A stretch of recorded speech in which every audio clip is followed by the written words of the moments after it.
संध्याकाळी 6 वाजले, काटा आलाय माझ्या अंगावर.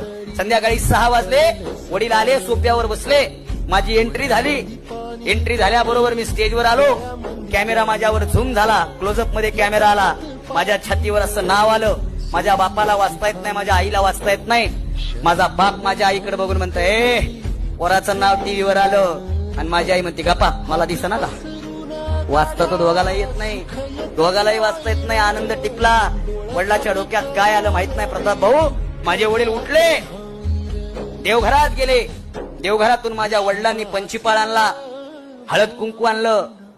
माझे वडील टीव्ही जवळ गेले, गळ्यात रुमाल होता, तो रुमाल काढला.